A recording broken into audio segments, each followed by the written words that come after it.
Nevada is full of thriving businesses, exciting events, beautiful sunsets, spectacular food, and some of the most wonderful people I've ever met. The Plush Life will keep you informed, but more importantly, it will inspire you each week to live the happiest, healthiest, best life possible in this beautiful place that we call home.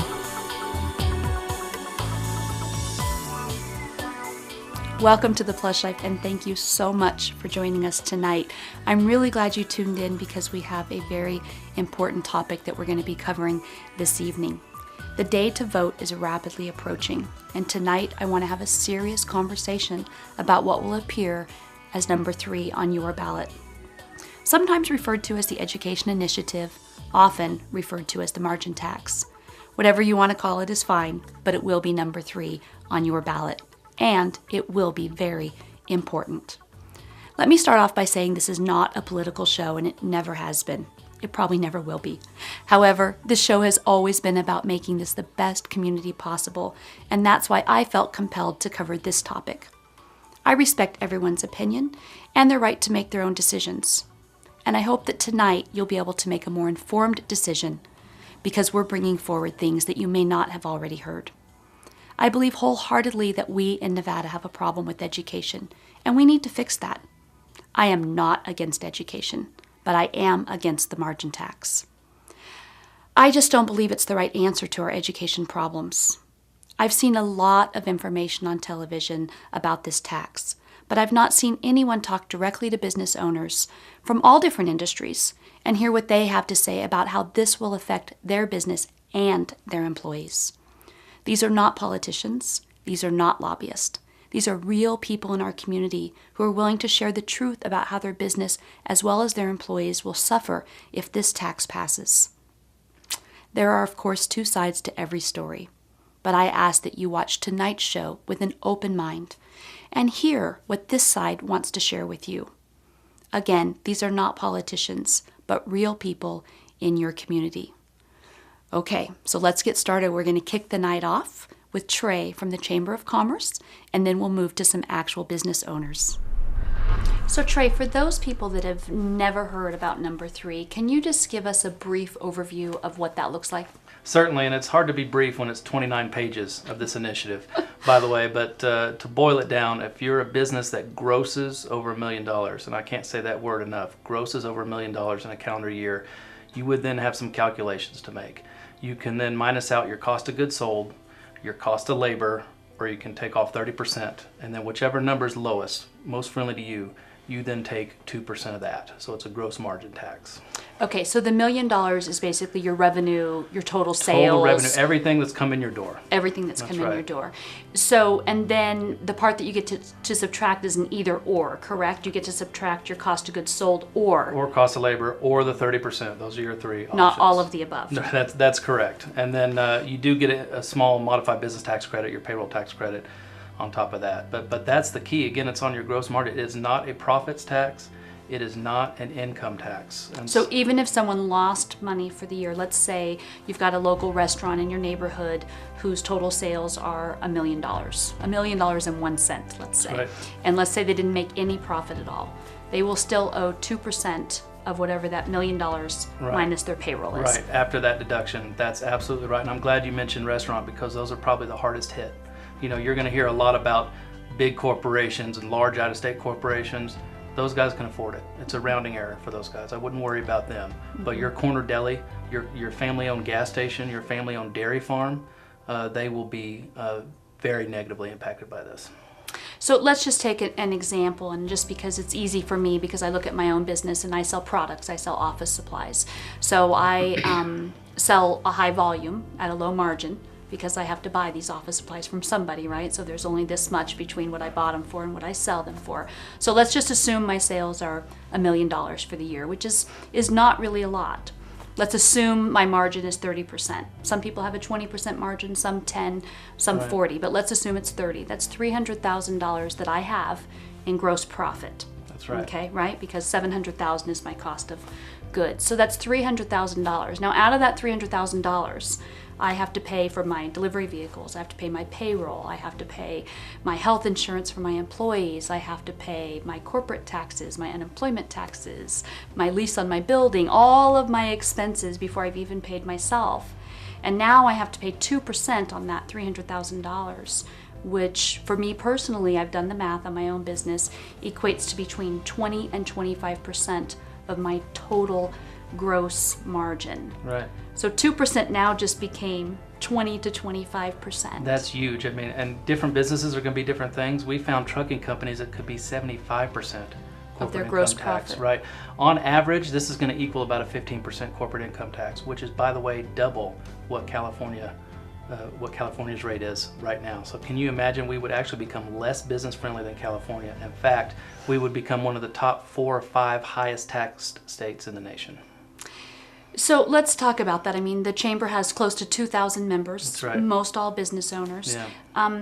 How do your members feel that this is going to impact them? Are people thinking they're going to have to close their business? Are some people going to have to move to another state? Are people going to have to lay off employees? I mean, you can't give up 30% of your gross profit. Most people can't survive that. All of the above. And, you know, like I said, each individual chamber member will be different. I can tell you, I talked to owner of a landscaping company the other day who is just now getting in the black after 4 or 5 years, right? Because let's be clear, if you are losing money, this tax could affect you.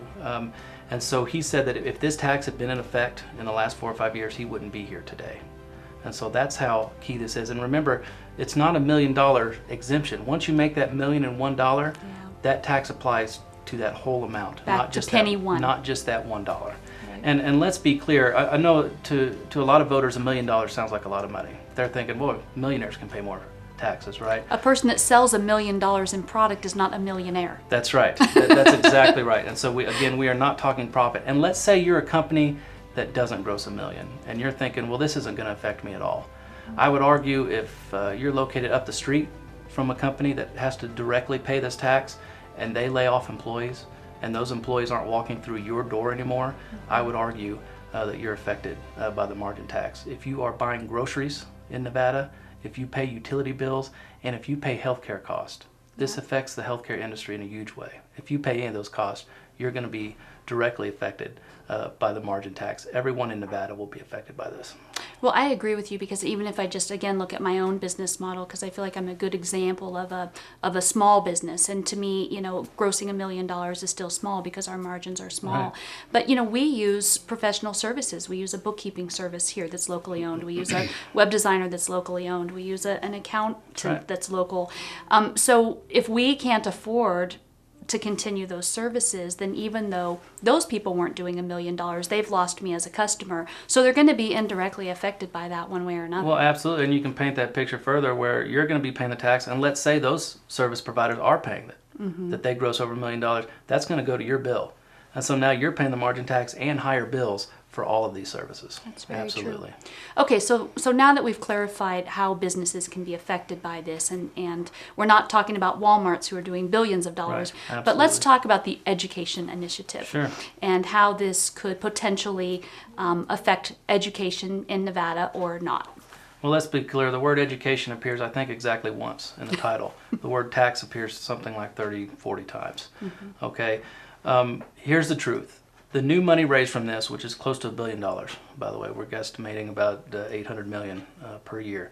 The new money generated from this would go to the distributive school account. That is the account in Carson City that funds the state portion of K through 12 education. Okay. Here's the issue. There is nothing in these 29 pages of this initiative that would keep the legislature from backdooring the money that they currently allocate to education. In other words, you'd have $800 million in new dollars going into that account, but they could take what's already there now and spend it on other things, mental health, other needs that we have in this state. Because it's called the general fund. Well, it's the distributive school account, but right now they allocate money to that. They could just stop doing that. They could stop doing so that there's no and guarantee. use this in place That's of it. right. There's no guarantee that one additional cent would go to education from this. And this is not a scare tactic. I know a lot of people think, well, this is a campaign talking point. It is happening right now. Some of your viewers may remember in 2008, the voters in Clark and Washoe County voted to increase room taxes. And that was supposed to go to teacher salaries. And I'll give you one guess as to where that is not going. today. It never went to teacher salary. They used it to fund holes in the general fund. Well, and that's one of the things that bothers me the most is that even if they didn't take the money away, even if they left the money there, it's not clear as to what it would be spent on. Would it be spent on pensions? Would it be spent on salaries? Would it be actually spent on the children? There's no real clear plan for the actual money, even if it was to remain there. That's just it. There is no plan and no accountability for this money. We don't know. In 29 pages, it doesn't say where it's going to go. It could go to any of those things you mentioned, if any new dollars do get there. So we have no idea. There is no plan for this money whatsoever. And by the way, we are stuck with this for 3 years. The legislature can't touch it. But after that 3 years, so let's say it goes into effect, devastates our economy. After that 3 years, the legislature could decide, well, we're going to keep that tax, expand it, increase it, and we're not going to spend it on education at all. Maybe they'll do other things with it. And we don't get to vote on that again. Absolutely They get to not. just make changes at their leisure. It's state law, and they'll get to do whatever they want. Wow.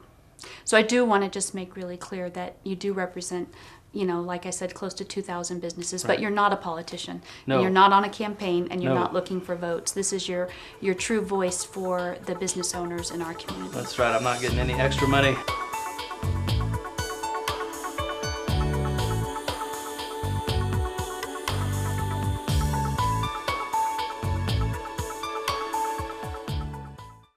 Hi, I'm Tim. I have been a professional goldsmith since 1978. Our goal is to provide custom, one-of-a-kind, unique, yet practical jewelry of the finest quality. Our talented goldsmiths provide efficient, fine-quality repairs that most other stores are incapable of handling. And when the jewelry is finished, we have an accredited gem lab on their premise with a gemologist. The Gem Gallery. It's My Community Store is a great way for businesses to support local nonprofits. With competitive prices, fast delivery, and over 6,000 office supply items, businesses can choose to give without spending additional money. Competitive prices mean I save while I give, because 10% of every order is donated back to the charity of my choice. Make a choice to make a difference. Imagine the impact we could have as a community. It's my It's my community store. Clothes Mentor is the perfect place to sell, shop, or trade. Bring in your gently used brand name clothes and we'll give you cash on the spot. Shop for professional outfits or designer jeans at discounted prices. Bring us the Coach purses you no longer use and leave with the Louis Vuitton you've been dreaming of. Clothes Mentor, affordable fashion with options. Sell, shop, or trade.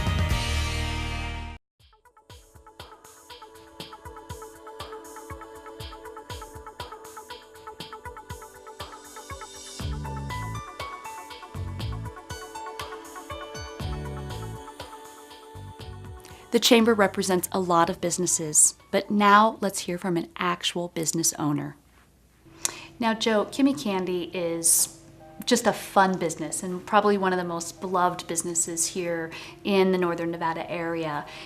You guys have 36 employees, so you will be affected by the margin tax, but you're still not Walmart, you're not Tesla, you're not a big business, but this will have an impact on you, correct?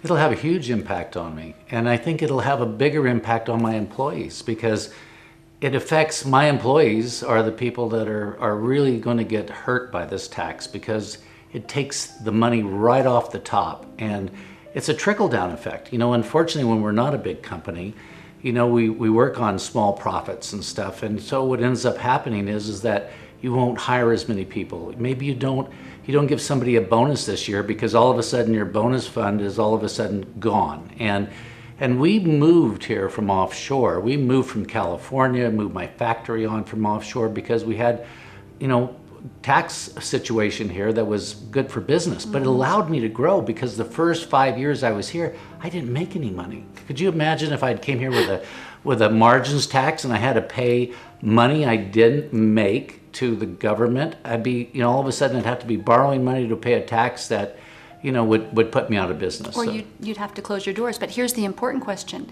If the margin tax had been in place when you decided to move your business from California, do you think you still would have made that choice? No, I would have moved to another. I was considering 3 different states, and I think a lot of businesses do that. When you have an opportunity to move into a state, you really look at the opportunity of how do you grow your business? How do you create jobs? How do you create profit? Because the more profit we make, the bigger we get, the more jobs we create, the more people are employed, the more people are buying stuff from the local economy. We're job creators, but if you come to a state where they decide that they're just going to take, all the fun out of business, you go to another state that wants to have you because they know that the employees are people that are supporting the local economy, your money's supporting local businesses. And that's why we came here. We had an opportunity to go to Utah or Texas, but we chose Nevada because great people, great climate, and the tax incentives for us were great here. But it's changing. And so could you imagine if I came now, I might say, well, this doesn't work. I can go to Texas because I had an opportunity to relocate anywhere I wanted to. Well, you brought up an important point because a lot of people say Texas has a margin tax, and it's true, they do. But we're proposing one that's 4 times higher than what Texas has. And Texas has exemptions that we're not passing on, that they are passing on. So the net effect on the businesses in Texas is completely different than what they're proposing here in Nevada. Right, yeah. And Texas has a different economy. I mean, they have a very strong economy fueled by oil and trade. Nevada is very frail. We've just gone out of a horrible recession. Lots of people looking for jobs. People aren't fully employed yet. There's a lot of the ghost employees that are people that think they're employed, but they're just temporaries on all these lists of people that are running around. We need to get strong first. We need to consider education, but we need to fund education in a proper way, not on the backs of businesses and entrepreneurs, little guys that come here that are just starting. Just imagine if you have a little software company and you don't make anything, all of a sudden you're having to pay a tax. At least you have a fair tax system where you pay taxes on your profit. But if you had to pay it without a profit, boy, that becomes like a horrible tax. Well, you brought up a really good point because a lot of people are saying, that people aren't paying their fair share and businesses aren't paying their fair share and they're making millions of dollars and they're not paying. But you just said that you were here for 5 years before you even made a profit. So businesses that are losing money have to pay. This is not about taxing the rich that don't pay. This is about taxing everybody. Just because you're a business owner does not make you a millionaire. That's right. Yeah, because I never took a salary out of the company for a number of years because I needed to make sure that the company survived. But can you imagine if every year as we grew and you still didn't feel like you could take a personal salary out of your own company, that all of a sudden somebody starts taking that 2% of your gross that could be your salary. It takes all the fun out of being a business in Nevada. So I'm worried about it because I'm worried about, our business is like a family business. We love our employees, we want to keep them. But if all of a sudden somebody were to take a big chunk of dough off the top of we would look at mechanization, reducing employees, reducing benefits. And so it's not so much for the company. I think it's more for the people have to realize it really affects the employees. It really affects our ability to hire more people. It really affects our ability to do things for our existing employees. And so, we're a business. We have to make money to be able to support. Otherwise, everyone loses their job. That's right. Everybody does. Yep. Yes. And you made another good point earlier, and that is that when you're thriving, you're hiring people and you're able to pay them more and you're able to pay bonuses. And when you're thriving, you're paying more taxes That's already, right? Yes, Just exactly. by default. That's right. We pay lots of taxes. I mean, as a business owner, you pay tons of taxes through business taxes, through employee taxes. I mean, look at all the people that work for us that when we started here, we had 5 or 6 employees. We got, 30-something employees now. They all pay taxes. They all buy groceries. They all buy sales tax. They all pay all these things that create an economy. And so if businesses are strong and they're hiring people and stuff, that money all gets back into the community. And I think we just have to look at, what's good for Nevada and what's good for the people of Nevada. And I think, this no on 3 is a great thing to get behind because I'm not a very political person, but I really believe this is a horrible tax. I would not have come to Nevada, and I think Nevada is one of the greatest places to live. You know, it's my home. You know, we create things here, and and we need to keep it great.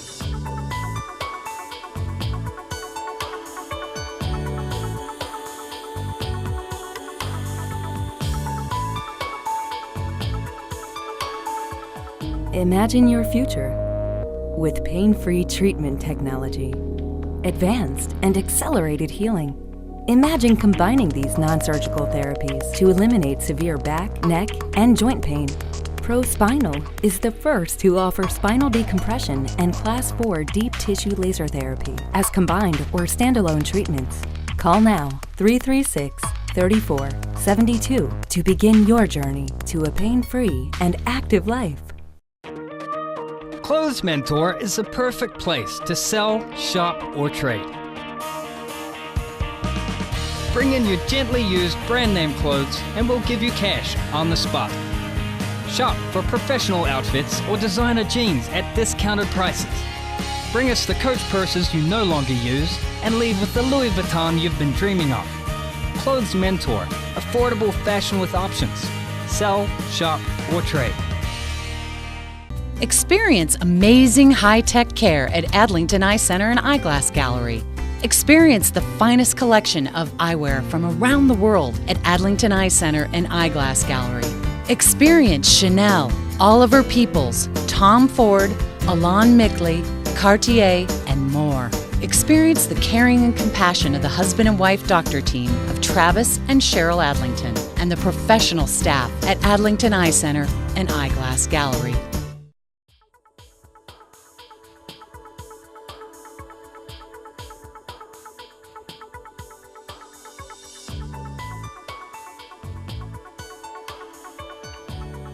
Each industry will be affected differently, and while this is obviously going to have an effect on the candy industry, listen to what the owner of a trucking company employing 100 people has to say. So Ross, for the people that have never heard of your company, can you give us an overview of what type of business you are? Sure. We do third-party warehousing, where we do full warehouse services for a couple customers here in this building. This is also the headquarters of our trucking operation, where we have a 48-state trucking operation, mostly truckload, irregular route truckload type of operation. So. And how many employees do you have here? Here in this location, we have about 100 total. Okay. And how did you end up in Northern Nevada? Well, I originally started this business in California, and like so many other businesses in the 90s, I moved it to Reno because of the tax advantages and the business friendliness of the state was far better than it was in California, so I moved it up here. So tonight, obviously, we're talking about the margin tax, the education initiative, number 3, whatever you want to call it. Right. How do you feel that that tax, if it were to pass, how do you feel that it would affect your business? It would affect us drastically. In the transportation business, it's a very low margin business, very low margin. And this tax is on gross revenue, not on income. So the reality is, if I project my results from this year, this tax could actually be more than my income. And obviously that's unsustainable. So it's more than likely going to force us to move to a different state if I want to stay in business. So you would actually close up your operation here and move to another state with friendlier business taxes? I absolutely would. I told all our employees, get out there and vote no on 3 because your livelihood's in jeopardy. And I would perhaps offer them to go with me, but a lot of them can't. You know, their families are here, or they have spouses here. So it would severely affect it. And so I'm asking everybody to vote no on 3 so we don't have to leave.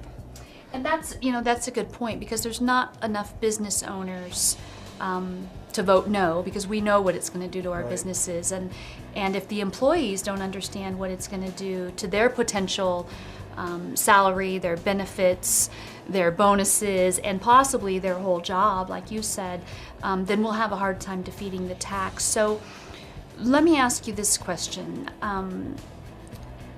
If this tax had been in place back when you originally relocated here, would you have come here? Absolutely not. There's no possible way. Again, because we're a low margin business, the tax, the way I understand it, and I've talked to my CPA and my attorneys, the way it's going to be implemented, it's potentially more than my income, more than the profit that this company is going to make. So there's no way I would move here.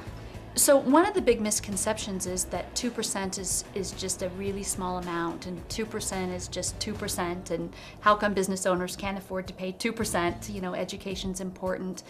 But 2% really isn't 2% to most businesses. So tell us what it represents to you.